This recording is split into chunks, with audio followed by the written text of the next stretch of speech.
It was too good to be true. I had fear and doubt at the same time. You are the head of all the Ghanaian bus drivers in Lithuania. How did that responsibility fall on you? Yeah. I get back from work and I call my family, and the only way I could see them is through the internet. Do you know what full means? Mohammed left his family in Ghana. Now he leads African bus drivers in Lithuania. And survives on 3 hours of sleep, just to give his family a better life. This is the reality of being a foreigner. Then I'll go home and sleep for 3 or 4 hours. The whole day you sleep 3 or 4 hours. The country would not allow us to drive. Lovely viewers, welcome to today's episode of Life as a Foreigner. I'm your host, Princess Benido, and today's guest is a leader.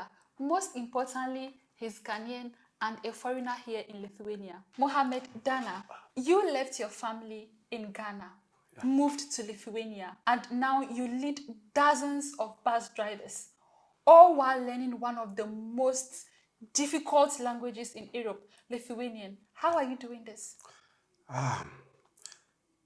Good evening to your viewers. Being the leader and leaving my family back home and learning one of the most difficult languages in Europe, it's a great experience where the leadership position is also another story to tell. And then the learning of Lithuania is the master story to tell. Could you tell us about how life was growing up in the northern part of Ghana? Growing up in the northern part of Ghana hasn't been easy. And if you will understand where we are coming from, you would know coming from the part of north that I am coming from it's a very difficult thing to blend in. This is a place where we normally don't fancy education. Our major trade is farming and selling the product. So when you are brought up over there, the major thing you do is farming and you don't concentrate more on education. Even if your parents allow you to go to school, you still have to go to the farm and then come back before you can go to your school. Is that how you got your education? That's how I got my education from the lower part. I got my lower primary in the north. So this was how it was. We wake up in the morning, we go to the farm, we help with the farm work. Then after that, we come to school. So we mostly get to school around 11 a.m. and then we close at 4. Did you always want to travel abroad to work? Actually, I didn't have any plan to travel out of Ghana. I entered into transportation and I was driving within Ghana, and it got to a point we have to start traveling within the West African countries. That's how we started. We drive through most of the West African countries. We ended up getting the opportunity to be here. So from moving around one African country to another, how did you even hear about the opportunity to come to Lithuania and drive at all? Okay, I was on a trip within Ghana. It was from the south to the north of Ghana, and a friend called, and then he said, "This is an opportunity that has popped up, and it's better I give it a try. If it works for me, fine." So he gave me a number. I called, and I was fortunate enough to be part of the next recruiting team. The company was recruiting to Lithuania, and then I had a chance to go through. So it was just a friend who introduced me to the agency in charge of recruitment. So when this friend introduced you, did you have any doubts? Like maybe it could be a scam, or like you just didn't care, you wanted to give it a try anyway? Yeah, I had fear and doubt at the same time because it has been a story within the country, Ghana, that agencies are taking money from people and not delivering what they are promising them. So in this way, I decided I would not pay any money upfront. So after speaking with the agency, they made me understand there is no money payment. and the company in charge of recruiting us is financing everything. And it was too good to be true. That was where fear popped in. Why? Why would someone do all these things for you, pay all this huge sum of money for you to be here? And is it even true? Are they going to use it for something different instead of working as a bus driver? But there was another side of me which was also saying you need to give it a try. There is no harm in trying. You just need to put the fear aside and then walk through the door, and you don't know what is waiting for you at the end of the at the other side of the Yeah. door. I mean, after all, they were not asking you to pay anything. So what do you have to lose? That is it. We were not actually paying for anything, but we were afraid because it's too They good. could use it for anything. Anything. Maybe we get Yeah. here and then we become slaves to other people, or Those stories, they'll be like, oh, when you travel, they'll take your passport, take your and passport. yeah, they'll not let you Yeah. go out of the house. Yeah. it was terrible. So we were not so sure. There was fear, there was panic, but we gave it a try and then we came through, and we are here now. What is the hardest part about leaving your family, your wife and your children in Ghana, and living here alone in Lithuania? It's when I get back from work and I call my family, and the only way I could see them is through the internet. Oh. The only way I could get to communicate with them is through the internet, and you talk to them and you get to know, my boy wants me to hold him, but there is no way we could get there. We just have to work, and we are making it one day at a time. In this case, I feel like sometimes you may be a little bit lonely. Almost all the time. The only thing that keeps us busy is work, and whichever way it is, after working, we go home to rest. And when it's time for you to rest, that's where you start thinking more of them. Aside work, what keeps you going when the loneliness sets in? I am a Muslim, and when loneliness sets in, I move back to my Quran, and most of the time, this is what I read, and this is what I play almost all the day, and it keeps me going. Talking about being a Muslim, how do you maintain your faith and keep your routine as a Muslim in a non-Muslim country like Lithuania?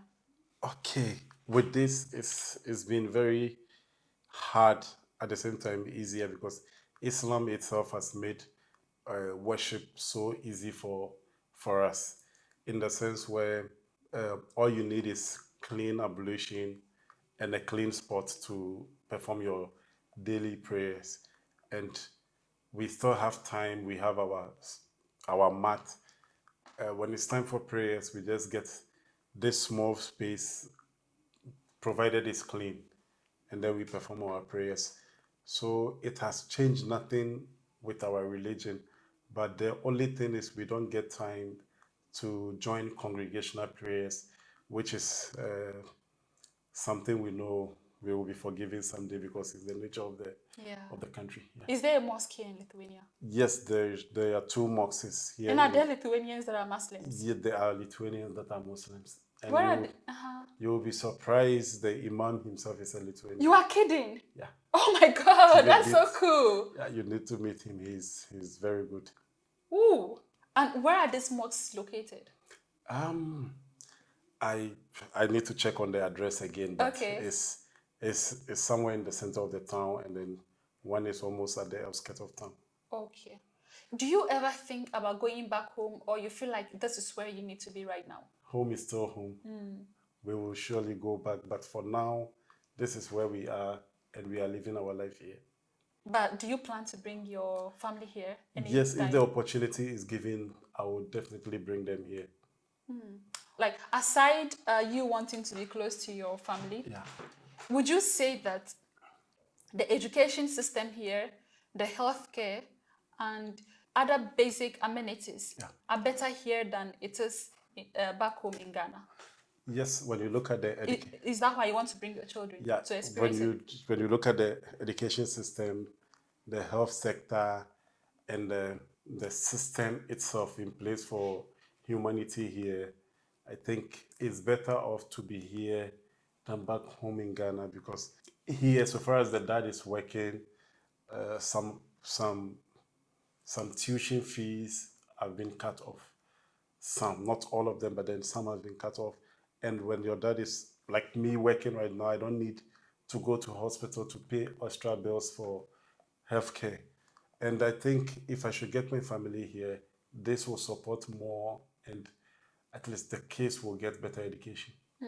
That's right. And I feel like the education here is more practical than it is in Ghana. Yeah, more. Because I was at the University of Ghana. That was my university. Yeah. I was there for like almost 3 years. And most of the things I learned were theory. Then I came to Lithuania for Erasmus. In just 1 year, the practical things I learned, oh my God, it was amazing. Even when you are in town and you see them, starting from kindergarten, you see them marching the children on the streets. What do you think they are doing when they're matching us? Because sometimes I wonder myself. Yeah, I see them and I know they are teaching them something. Sometimes you see them crossing traffic light, and when they get there and it's red, they all stop. When it's green, they start walking. So smart. Early as kindergarten, and the kids start getting to know all this, he grows to live by it. Right now, you are learning Lithuanian. Yeah. One of the hardest, I already said it's one of the hardest languages, but it's also one of the languages foreigners try so hard to avoid. Yeah. So how is it going for you? Lithuanian language. This is one thing I never thought it would come in. We knew we were only coming in as drivers. We never expected this will be waiting for us, and it is compulsory for every driver, a public bus driver should learn and make sure you pass. So not just learning, you have to pass as well. You have to pass as well. You just have a time frame to finish with learning and passing the exams. If not, you are not qualified to drive as a bus driver. A time frame? Yeah. What is the time frame? We came in and they said before 2026, we have to get a certificate. If not, the country would not allow us to drive. So then would they take you back to Ghana or what? Yes, they will not take us. They will probably not take us to Ghana, but we will not have the privilege to drive buses where there are Lithuanians on. Because we need to communicate with the people, at least have a basic language skills to communicate with the passengers on board. And with this, you cannot drive if you don't have the certificate for it. But you are in Lithuania. Yeah. And they are telling you you cannot drive buses that Lithuanians are on board. So then what bus will you drive? You can't drive buses again. You just, not just bus, it comes down to both. Actually, this knowing Lithuanian or passing the Lithuanian exam before 2026, it is not just about bus drivers. It is about like everyone who is in the customer serving position. Yeah. So have you tried taking the exam? Yes, I have tried twice. Oh. When I came in, I studied for 5 months. 5 months? Yes, 5 months. Wait, how long have you been here again? I've been here 1 year, 4 months, yeah. And you've been studying Lithuanian for 5 months now? I studied for the first time for 5 months. In 5 months, we only have 2 classes in a week. So we went for the exams and we all failed. Okay. Then we came back to class and we studied for almost 3 months now. And then we decided to go for a second try again. And after the second try, some of us probably failed, but some were okay. Yeah. But we were able to go through and then we had a pass. Wait, so where are you right now? Are you one of those people who passed, or you are still one of those people trying? I'm one of those people that passed. Oh my God! It was just me who passed. Just you? Just me. You are okay, so you went with your colleagues, yes. And just you passed the Lithuanian language? Yes, but we are hoping by 23rd of May, the other group will also go and then they will make it out. You are a smart man. You should be proud of yourself. You've been here for less than 2 years. Yes, less than 2 years. I have been here for 5 years. Ask me to go and take that language exam. You will definitely pass. I'm scared to even try. You will definitely pass. It's an experience to be there. And we've tried it for the first time, and we wouldn't let the second one bypass us again. You are just being humble right now. If I were you, on this podcast, I would sit here and brag about how smart I am. Oh, no. Come on. We are a group and it's a teamwork, but when you get to the exams hall, it's just you and the computer. Yes, so this one, you're smart. Yeah. So, but they will all come out. I know in May, Yeah. everybody is going to pass. Fingers crossed. Yeah, we have But a for now, let's celebrate you. Okay. Have you, in Ghana, or in your life, have you learned any language that you've had to take exam and pass? No. The only language I know I learned and I took an exam for is one of the Ghanaian languages when I was in Accra. Which one is that? Ghana. So you can speak that too? I can't speak, but I wrote an exam for Ghana. Okay. In total, how many languages do you know? In total, I speak Hausa, Twi, little of the Bali, and English. 4. I see. What has been one of the most surprising or interesting Lithuanian phrase you've learned so far? Wow. Or even a word? I have 2. 2. Yes. Please I have tell them all to us. Lithuanians call disgusting fu. Fu. Yes. Fu, kaka. And in Ghana, we have 2 fus, like fufu, which is our favorite dish. Okay. I never thought of it this way. Yeah, so when in class, they asked, so which food do you eat in Ghana? And we said fufu. And the teacher was like, what? Do you know what fu means? I said, no. She won't talk. So we have to go and find out. What is fu? Just to know fu is disgusting. Okay, and the second word is dog. Dog. Sure. Shwa. Ghanaians don't talk too much about it. Let's just leave it there. It's just a phrase. Oh my God. It's just a phrase. It's just no comments. And I'm not going to explain. Only Ghanaians will understand. Only Ghanaians will understand. That is all. Just ask any Ghanaian what it means and you'll be told. So when you first came, you had to talk to Lithuanians and you didn't understand Lithuanian.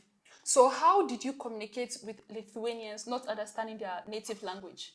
Yeah, when we came, we started with English, and some of them basically understands English, but others, so all we did was we just have to say what we have to say in English, and they have to say what they have to say in Lithuanian. If there is something that they will point to for us to understand, they then point to it and we understand what they are trying to say. And if it is something that we also point out to them, we also point out to them, and we don't know whether they understand or not, but we hope they understood that. So it was like sign language. Sign language, that is all that we used to communicate mostly.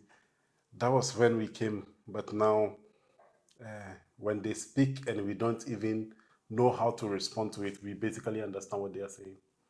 Oh, you guys have learned a lot. Yeah, we've really learned a lot, and we've gone so far with the Lithuanian language thing. That's so cool. What is the first Lithuanian word or phrase you learned? Malonu susipazinti. That's Susipaginti. Yeah. I found it, like even right now, you can see that I still struggle to pronounce it. Yeah, it was quite difficult. It's still quite difficult. So I just say Malonu.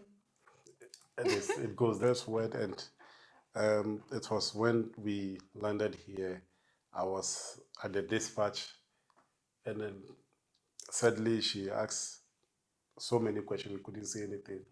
So she just translated it and said, Malonu Suspazinti. Oh. So it just went there and it never came out again. Wow.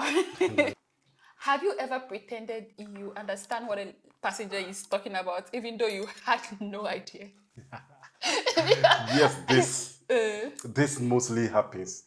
You just be in the bus and then a passenger will come, and as soon as they come, they try to speak. Speak And Lithuanian. yes, speak Lithuanian. And they speak. And you just have to keep looking at the person and nodding your head.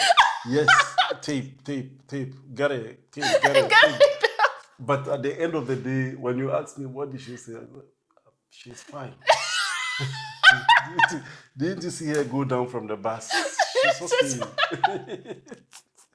That's us. Because if you say you take a word for a word, you will just be confusing yourself. So we just keep nodding our head, and then we still say, got it. Yeah, so aside the fact that it is compulsory for people serving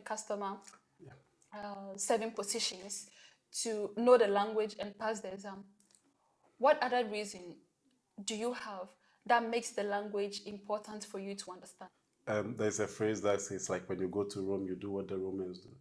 We are in Lithuanian, and we have to leave a footsteps here, and we have to let them know it is possible, because we still have people coming in, and we will be very happy to have someone from Africa speaking fluently. And if it is not me, I know someone will definitely do it one day. So Actually, there is. yeah, wow, then I've not Yeah, seen Samson. You know Samson? No. He's Nigerian. Okay. Yeah, and he's a lecturer at SMK. He speaks fluent Lithuanian. See, so we still want to have more people like speaking just like him. So it becomes something that when we know someone has done it before, we will definitely get there. That is what we want to do. We want to at least make sure we get enough people who speaks, and it becomes a motivation for those that are coming, that it is not impossible. It is possible. We will learn. From my perspective, I think that if you go to a country and you learn their culture, language is part of the culture. It is a way of showing your respect to the country. So that is one of the reasons why I think when I came here and I didn't want to learn Lithuanian, it was quite stupid. Because I feel like I was being disrespectful to the country, and I should have started learning it way earlier. Way earlier, yeah. And it would have been very helpful. Yeah, it would have been, because right now I face some problems, some challenges that I feel like if I started learning the language earlier, I would not have faced them today. Do you ever feel judged or underestimated because of the way you speak or your accent? Not just Lithuanian, even English. Because I know we are Africans, we have very strong accents. I'm even surprised if people can understand what I'm talking about right now. Because of my accent, yeah. But do you ever feel this way? No, I've not had anybody judge me for the way I speak, and I've not had anybody. We sometimes get people, especially when we are speaking the locals. You have people sitting there, and then they be like, "What are these people saying?" But this is how we speak, and this is how we are. And I think Lithuanians are very matured in terms of all these issues. They don't judge people because of how they speak or in other sense, stuff like that. You are the head of all the Ghanaian bus drivers in Lithuania. That is amazing. How did that responsibility fall on you? Yeah, this particular responsibility, myself, I was unaware. I was taken by surprise because I was on a trip. I was working one day, and then I had an email. A trip here in Lithuania? Yes, a trip. I was on a trip here I was going to Klaipėda that day. Then I had an email from the director of transfer service back those days, and he asked me to meet him. It was Wednesday. He asked me to meet him in his office Wednesday morning. So I decided I had to work on Wednesday. So I didn't know what to say. I only said, "Okay, boss, I will be there." And then after 2 hours, I received another text message from the instructor of the company saying I will be meeting with the director, so I don't have to work on Wednesday.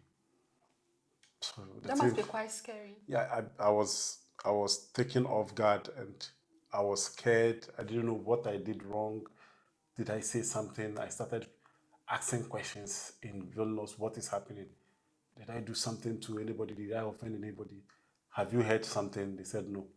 Said this is what I heard. The director has invited me to the office, and the instructor has also sent me a message that I shouldn't work. I should come to the office. So, and I went to the office that day. I went earlier than normal. I was there, and the director came. I wanted to meet him outside to look at his facial expression to know if he's angry or he's going to smile. And when I met with him, he never did any sign. He wasn't angry, he wasn't smiling either. It was just neutral. Neutral. So he just went to Even his office. confusing you further. And I have to wait till 10 a.m. Just before 10 a.m., I had a call from him directly. And he said I should come to his office. I went, and he was like, I want you to be the leader of all the African drivers. Wow. Just like that? Just like that. And I was like, boss, there is so much to do with this, and I still have my work. And he was like, yes, I know you are capable. I've asked around, and they said you can do this job. So this is what I want you to do for me. You just be their leader. They communicate to you. You bring it to me. I communicate to you. You take it to them, and then make sure you solve all issues with them. Wow. And if I have meeting with them, you will represent me. And after representing me, then you bring it to me. Then we discuss about it and see how we go. That's how it happened. Just like that. So I took up the offer that same day because I didn't want to go out. I mean, what is there to think about? Yes, yeah. Disappointing him. So I just took up the offer. I came up. I also have my group, my friends that we normally have discussions. So I brought up the issue to them, and they were like, this is an opportunity for you. Just take it and make sure you give out your best. Congratulations. So, thank you very much. That was how it happened, and I'm here now, still working hard. Super cool. Yeah. What do you think makes a good leader, especially in a foreign country with different expectations and rules? Yes, a good leader should communicate more with his people. You should just try to have this communication with everybody. It's very difficult. Everybody will have to suggest something, and thinking whatever they suggested should be something that you should implement. But you just need to listen to everybody and make sure you communicate with all of them. And by doing so, you will still have people trying not to understand your point of views and trying to just give you a bad name. But then we are still doing our best just to make sure everybody is calm and everybody is okay with where they are living and what they are doing now. Yeah. Do you think there are any special qualities you have that landed you this role? I don't see myself to be so special from all these guys. These guys are very, very talented, good drivers, and they speak fluently, even better than me. But what in particular do you think made you get this role that they didn't get? I think I'm just this strong person that never gives up when it's time for me to work. And I just love to work, so I'm always at work, making sure I take my work seriously. I don't know if this is the qualities they saw in me, but I don't joke with my work. Because, I mean, I can tell just from today, because we had planned this meeting, and of course you told me your Saturday was free. Yeah. All of a sudden you came here looking all tired. And then I was like, what is happening, Mohammed? And you're like, I'm just coming from work. But are you not supposed to be free today? You had to take up another colleague's duty to perform. Yeah. So I can tell how hardworking you are. That's how it should be. Being a leader, you just have to make sure.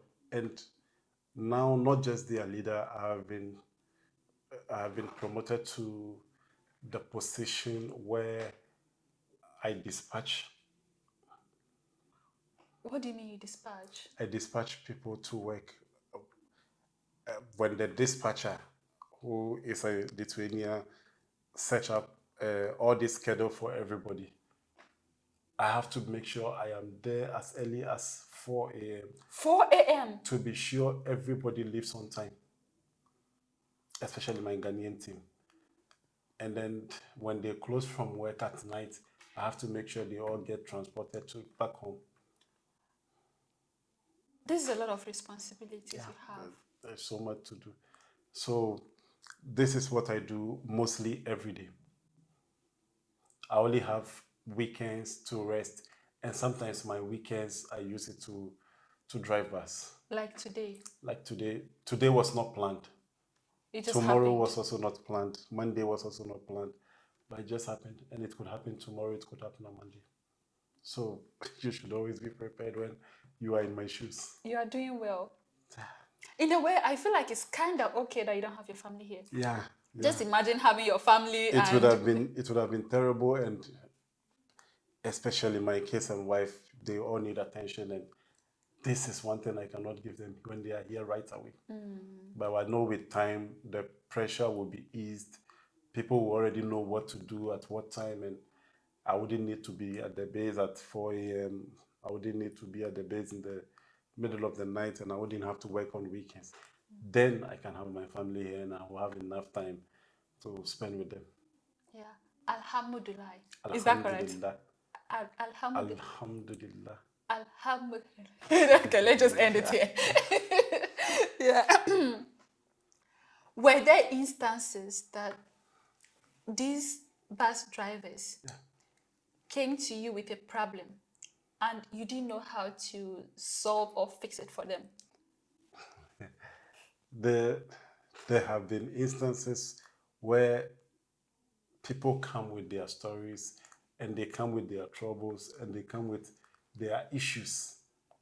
And when you want to solve it the way you know fits, they don't appreciate that. They think, no, we want you to let them do it the way we want them to do it. But then if you can solve it, why didn't you solve it on your own? So you just have to, you see, when you get angry at them, it becomes another story. So you just have to let them know it doesn't work this way. This is how it works. So if you think I'm not capable, then you have to go to the office. And when you get to the office, definitely you will be referred back to, go back to Mohammed.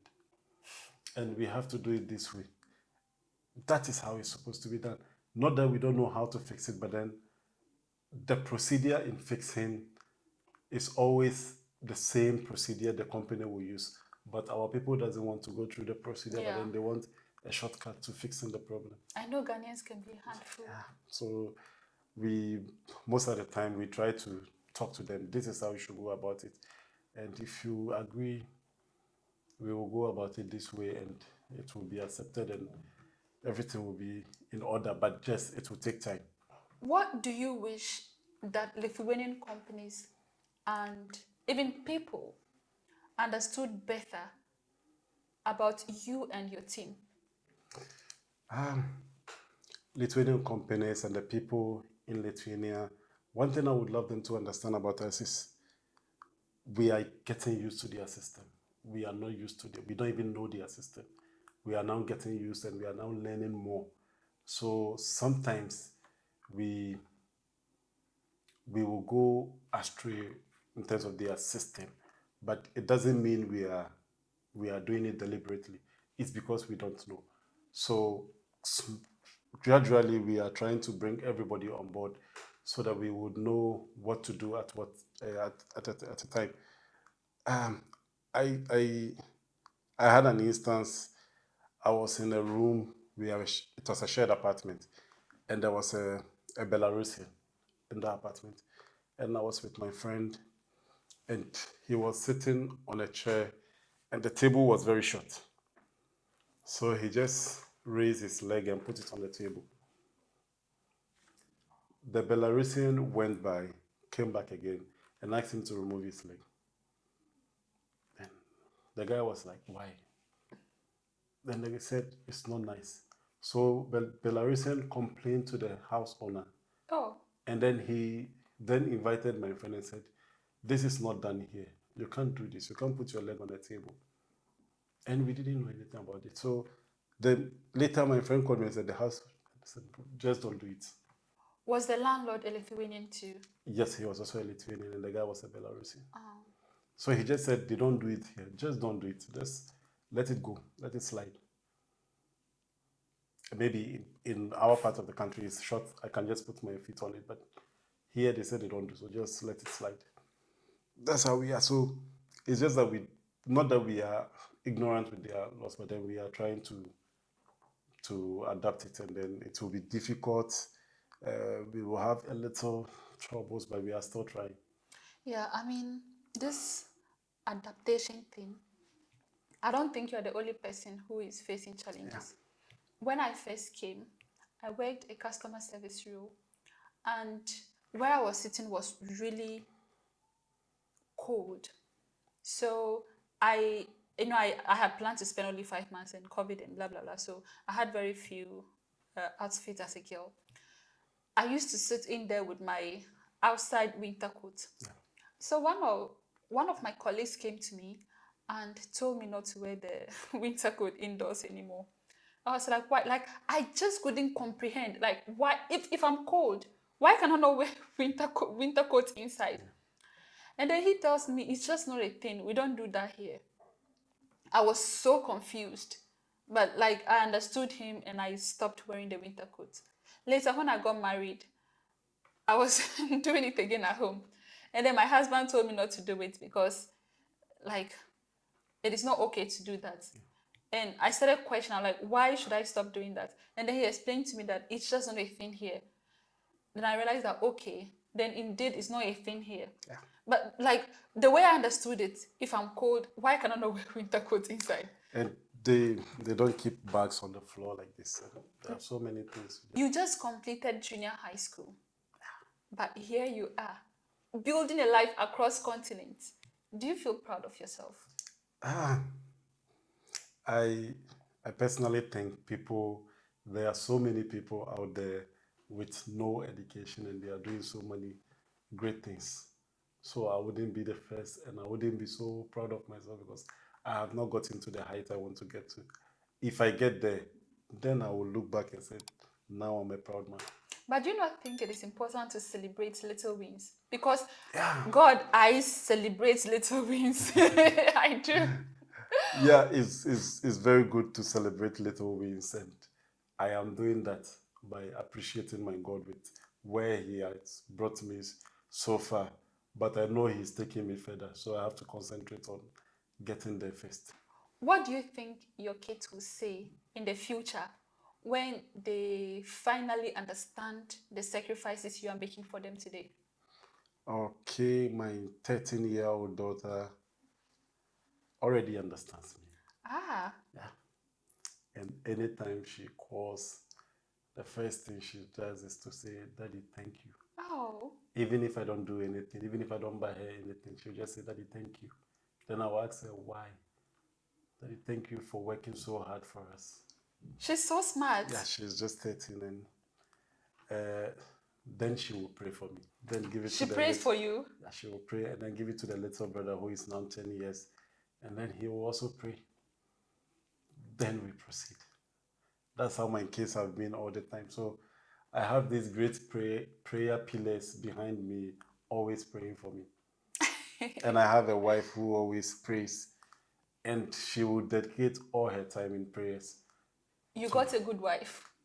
And I think Alhamdulillah. and I think she's raising your kids very well. Very, very well. May God bless her. You'll be surprised. My small boy, who is now 10 years old, fasted for 29 days. And then he called me, Daddy, I've fasted 29 days and I'm dedicating them to you. Just like that. Oh, Yeah. So I have great pillars who are praying for me. So everybody watch out. I feel so happy that I want to cry. Yeah. Have you changed as a man since you moved to Lithuania? Yes, I have changed, not in the sense where my physical appearance, I don't know so much, but my spirituality and then my mental health, I know I've grown so much in this aspect. Earlier, it was just like a joke when we have wife and we stay with them every day, and we sometimes find it difficult to appreciate our own women. Yeah. But when we got here, we got to know women need to be stable in the house, because only the house choice alone is another thing. only house Thank you for chores realizing is, this. it's just a whole work. And adding kids to it, it's like she's working overtime and she works always, every day. It doesn't stop. So women need to be prepared. And I wouldn't have realized this if I was back home. But what is in Lithuania that made you realize this? I I have to clean, I have to wash, I have to cook every day. In Ghana, you know we have this saying, Yeah. to kwena share. Travel and see. Travel and see. Yeah. Because in back home, before I returned from work, my wife has already prepared something. And sometimes cleaning the house, she wouldn't even allow me. She would just tell me, no, if you clean, you will mess it up more. And she will clean. And I came here and it just took just a little time. My room was messy and I couldn't fix the room was just messy and I couldn't fix it. And I have to like, how do I do this? And then she would just be on a video call. No, put this here, put this here, put this here, put that here. And before I realized, after 45 minutes, my room was okay again. All I need to do is to mop. So it's just, I really appreciate this woman. God will bless her for us. All these wins, I know it goes back to her. You are a good man yourself. I just feel Yeah. so. Because most men will never appreciate this. Like, for most men, their wins are their own doing. Yeah. They achieved everything by themselves, the hard work. But the fact that you sit here and you are acknowledging this woman, you are appreciating her, Yeah. you are a good man. How does a regular day look like for you? From the moment you wake up to the moment you go to sleep? I sleep from 9:30 a.m. sometimes. 9:30 a.m. to 2 p.m. Wait, you sleep from 9:30 in the morning? To 2 p.m., yes. In the afternoon? Yeah. So you sleep during the day? I sleep during the day, during weekdays. Every weekdays I sleep from 9:30 to 2 p.m. And then after 2 p.m., I just wake up, I freshen up, and then I go back to the office again. I have to meet with the head of dispatch planning committee, and then I resume work in the office again. Then in the evening, after meeting with them, maybe after 5 p.m., I can go back home and then rest. But I have to resume to work at 11 p.m. And then I will be in the office to make sure everybody gets home safely and make sure everybody starts work on time in the morning. Then I will finish around 7:30 p.m., 7:30 a.m. Then 7:30, I go back to the office again, sit with the head of dispatch. We plan the next day's job. When the director comes to meet me, maybe I will have a meeting with the director or the lawyer of the company. So by 9:30, I should be out of the office again. And if before I was still having classes on Tuesdays and Thursdays, so after 9:30, if I have class, then I will stay in the office and then attend to the class till 11 a.m., 11:45 a.m. 11:45 a.m. Then I will go home and sleep for 3 or 4 hours. Then I will come back to the office again. Wait, the whole day you sleep 3 or 4 hours? Yes, this is the normal routine for weekdays. This is the normal routine for weekdays. But on weekends, I have enough rest if I'm not driving bus. So on weekends, I can stay in the room from morning to evening. I couldn't close my mouth. Yeah, that is how I work every day. Where do you get your energy from? Because how could you sleep 3 to 4 hours a day? Yeah, it's not good. I know it's very, very not good for me, but I hardly sleep. I don't know. But Maybe. I'm just wondering how you even, where is the energy coming from? So on weekends, if I'm not working, especially Sundays, if I'm not working on Sunday, I can sleep from morning, just wake up, and then I can sleep from night, wake up somewhere in the morning, get something to eat, go back to sleep again. But the way I understand sleep, if you don't sleep today, you don't sleep tomorrow, and you sleep the day after. I don't think it makes up for those days. So Yeah, that is how my routine has been for some time now, and I try to live up. At least I need to solve all these problems coming in and out, and I need to be there all the time. I sometimes get home to sleep, and you have a call again, especially my director, Mohammed, where are you? Come to the office, and you have to be there. wow. You need to go. There's so much to do than just attending to issues in the office. Sometimes you will just be in the house knowing I have 4 hours to rest, and then someone will have an incident, maybe a scratch with another car or something, and you need to go there to make sure they fill declaration and work on all the documentation correctly before you leave, or you let the bus go back to work. I couldn't do this. What is the one thing in Lithuania that still surprises or shocks you after all this time of being here? One thing that surprises me is how Lithuanians cherish flowers. When you come down to my part of the world where I am coming from, Ghana, to be specific. and you give a woman flowers, the only question you get is, "Na wei so yedi? Do we eat this?" You are bringing rubbish to me. Wura, only wura breme, me fanya die. This is my part of. So I came here and there was a day I saw kids, school kids, holding flowers and then giving it to their colleagues and their teachers, and I was like, if see how these people are treating their children.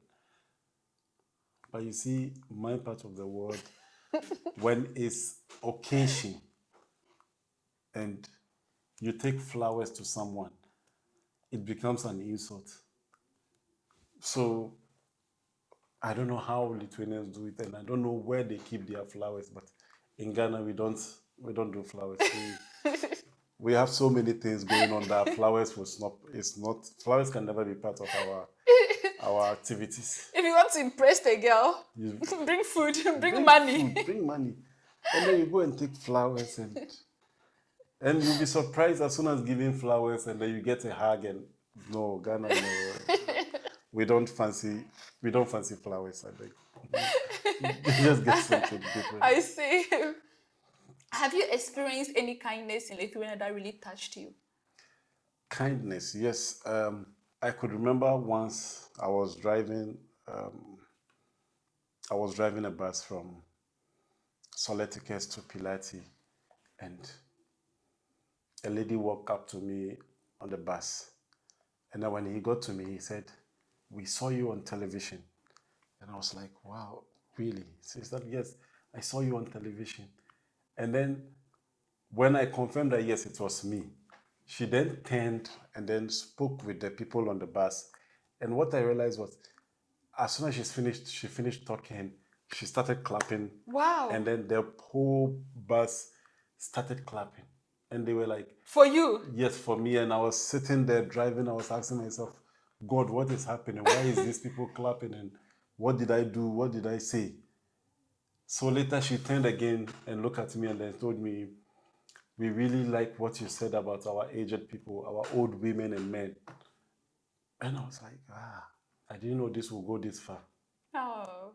And what did I say? I was only appreciating them because way back from Ghana, when we were coming, they were like, here, the attitude is different. When you see an old elderly person, even falling down, let her fall. If you touch her, then they can make a case, different case that you even pushed her. So don't touch. But when we are driving, we end up seeing these women who they say they will end up giving us stories and accusing us of pushing them, coming always to us to give us apples, candies. Most of them is just These old Lithuanian these women. old Lithuanian women that we had this perception that they will not like us. They are rather showing so much love. giving us all sorts of things. The person will come and then she will bring you 3 oranges, 3 candies, 3 apples. This is what they do all the time. Sometimes I come to work and I don't even have to touch what I brought to work. I have to stick with the fruits they give me always. Wow. They bring They are banana. very kind. Yes, this is what they do. So I was like, on television interview, I made it clear to them that we really appreciate what their old women are doing to us by giving us all these things, and we really love it. And we want to say thank you to them. And then the woman told them, this is what I said on television. And the whole crowd had want to also appreciate me for saying this on television. So they started clapping, and I was like, wow, I've gone far. That day, I knew I've gone far. Yeah. That was what happened. Yeah. If your wife and kids were sitting in front of you right now, what would you tell them? I miss them. Oh. I truly, truly miss these people. I just wish they would just see this video to know I miss them so much. People like you came abroad and is making it or made it. What I would tell them first is being here in Europe is we've not made it. We work so hard. We work so hard. And we get paid by what we do. If you come to Europe and you don't work, you don't get paid. So the perception that we are here and we are rich already is not true. You need to work. There are people here who decided we can't work and they are finding it very difficult to live. They are finding it very difficult, and it will be very terrible for you to be in Europe and decide not to work, because when the weather changes, you would not like it here. So I will tell my brothers, we've not made it, but we are trying our best to live up to expectation. So when we send small money back to Ghana, please don't misuse them. Appreciate it. Appreciate it. We are literally sleeping 3 to 4 hours to 3 to send you 4 that hours. money. They have to know this. What does success mean to you now? Success. Yeah, is it monetary? Is it health? Is it a relationship with God? Like, what does success mean to you?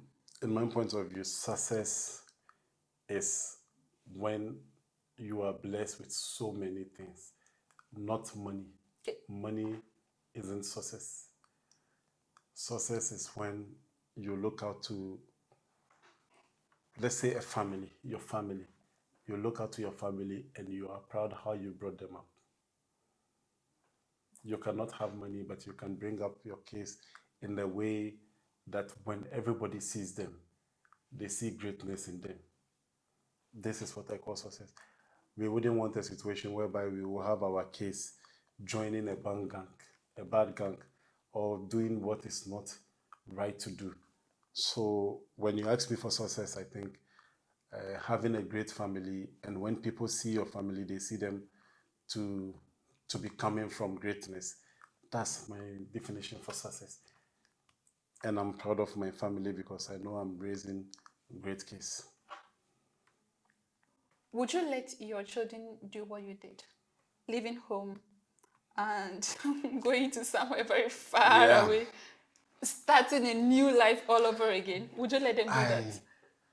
I can't stop them from doing what they think is right for them to do. But what I can do is I have to make sure I plan their future now. This is the reason why I sleep 3 to 4 hours, to make sure they don't go through what I am going through, to make sure I give them the best life they can ever get. And I'm not going to give up until I get there, because this is my jewelry and I have to invest in this. This is my business. This case are what I'm doing. By investing so much in them, I think they will not grow up to leave home to a different place to hustle again. But then they will have a foundation where growing up, they will have something to live on. What if these children just want to leave home for fun? Yes, I am. I am very adventurous. So I know one day my kids will also take after me, trying to go out there to have adventure on their own. But they will still come back home because the foundation is going to be there. Wow.